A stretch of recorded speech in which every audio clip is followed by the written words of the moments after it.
Nice. So మీరు mimicry and dubbing artist. So dubbing ఎవరికి చెప్పున్నారండి ఇప్పటివరకు? డబ్బింగ్ అంటే 2 మూవీస్కి రాజు కనకాల గారికి చెప్పానండి నేను. రాజు కనకాల గారికి ఆయన వాయిస్ ఇప్పటిదాకా ఎవరు చెప్పలేదు. 2 మూవీస్కి ఆయన వాయిస్ నేనే ఇచ్చాను. అంటే ఆయన అవైలబిలిటీ లేని టైంలో నేనే ఇచ్చాను.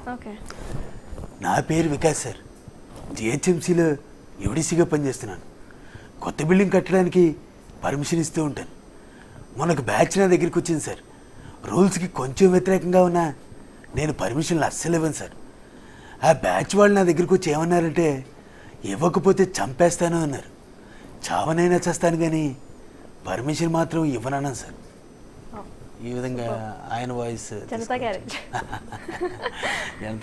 అలాగే సరదాగా అంటే ఇది చేసుకుంటూ వెళితే రకరకాలు షార్ట్గా ఇప్పుడు సరదాగా కొండవలస ఏటి ఈ రోజున వినాయక నిమజ్జనం కదా సర్తాజ్, చాలా బాగా యాంకరింగ్ చేస్తున్నావు. నిజంగా చాలా సంతోషంగా ఉంది కదా. వినాయక నిమజ్జనం పెద్ద పెద్ద వినాయకులు ఏటి మట్టి విగ్రహాలు ఎక్కువ ఉన్నాయి కదా.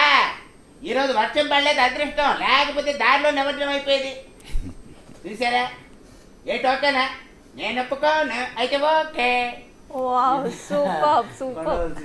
సరదాగా అట్లాగే మరొక actor, director, writer, hero, villain, comedian అన్ని ఆయనకు కూడా మొన్న ఈ మధ్య సోలో అనే ఒక సినిమాలో డబ్బింగ్ చెప్పారండి. ఇది నన్నందరూ ఆయన పోసానికి ఇష్టముంది. ఆయనకి నేను ఆయన చెప్పుకోవడానికి అవైలబుల్ లేకపోతే ఆ సినిమాలో నేను చెప్పడం జరిగింది. ఆయన తీసుకుంటే రాజా బగర్ Raja, I love you Raja, Vinayaka నిమజ్జనం అద్భుతంగా చేస్తున్నారు. థ్యాంక్ యూ అండి.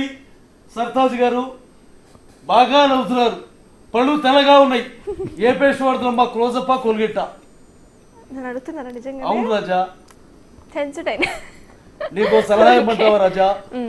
మిమ్మల్ని కానీ ఎవరైనా సరే ఎప్పుడైనా సరే మీ టూత్ పేస్ట్లో ఉప్పు ఉందని అడిగితే లేదని మాత్రం చెప్పొద్దండి. ఎందుకో చెప్పండి రాజా.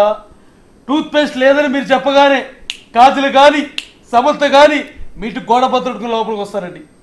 గోడ పగిలిపోతే కొత్త గోడ కట్టించుకోవాలి కదండి, డబ్బులు పోకే కదా.